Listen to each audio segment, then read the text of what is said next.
Today we're going to see what the TMNT 2003 reissue has to offer. The Turtles from 2003 will always have a special place in my heart. It's funny, the set tells us not to open it. This takes me back to simpler times. First off, we have Raphael, Leonardo, Mikey, and the brains Donatello. The artwork on these packages just make me happy. These were my go-to toys as a kid, and the next figure I want to pick up is from this line, and that is of course Shredder. The Shredder design in this timeline is my absolute favorite. Looking at the back, we have Donnie's weapons layout, as well as a section that you can cut out. The weapons include throwing stars, an axe, and a sword. I'm not sure if the original had the sword, but definitely had the axe and stars. Next up is Mikey with a grappling box. Through the packaging, the color or the tint of the turtles seem to be a bit different. The top of the packaging is absolutely awesome and would be an awesome piece to cut off and just use as some kind of decoration. Hothead Raph is up next. It's cool that their design is different colorations. I don't recall their colors being so different in the show, but I remember the action figures having this different coloration. Raph comes with the classic zipline accessory. Then there's the turtle leader, Leo, aka my childhood go-to toy. He comes with some bendy katanas, as he did before.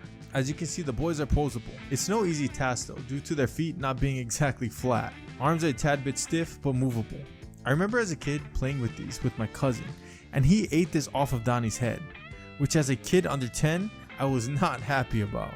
Anyways, Donnie comes with his weapon of choice, a bow staff, along with throwing stars and an axe and a sword, which I never recall him using in the show. Articulation isn't the best, and all the foot needs to do is shake a shelf to take them out. I grew up with these and Godzilla toys, and being able to see them circulating again is great. I love the smirk and this version of Donnie.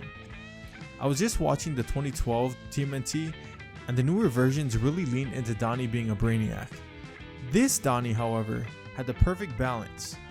All the turtles seem tougher in this era, with the whitened out eyes. After a quick break, the foot shook the table and took out Mikey. After looking at packaging from Donnie, it appears that these blades actually are meant to go on the ends of the bow staff. I never knew this stick was meant to be extended with blades. How practical this is? I don't know. How's that look?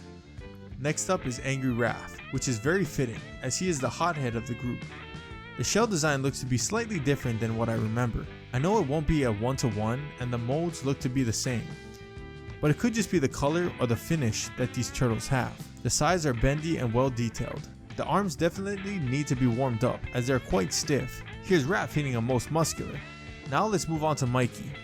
Mikey came with his weapon of choice, his nunchucks. Mikey, being the more clumsy of the turtles, is having a hard time standing. He also came with a climbing box. It doesn't retract or anything, but with a bit of imagination, it'll get the job done.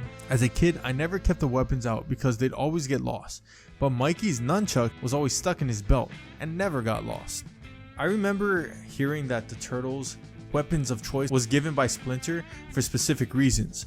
For instance, with Mikey, he was given the nunchucks, a weapon that takes a lot of skill to master, and him being clumsy, it allowed him to hone his focus on his weapon and become a master of the nunchucks. Donatello, on the other hand, has a stick. He's the smartest of the bunch, and of course he'd want something technologically sound and more advanced, but Splinter kept him grounded by just giving him a bow staff. I actually was just watching the 2012 version of Donatello, and they had just introduced Metalhead. With Raphael, his sais are more of a defensive weapon. While he's still able to attack, with the sais it gives him more of a defensive posture, and Leo, of course, having the most deadly weapon of all. As a leader, has to make the choice whether to have mercy or take out his opponent with his deadly blades. Some quick notable things that I noticed that were different between them and the original 2003 releases was the finish, and I'd say the coloration, as well as the elbow and knee pads, and I think the belt was also more brown, and I feel like the old ones were a little bit more glossy, whereas these ones are more of a matte finish. Both very awesome, and I'm so happy to see them circulating again, and I can't wait for them to bring back more old toys.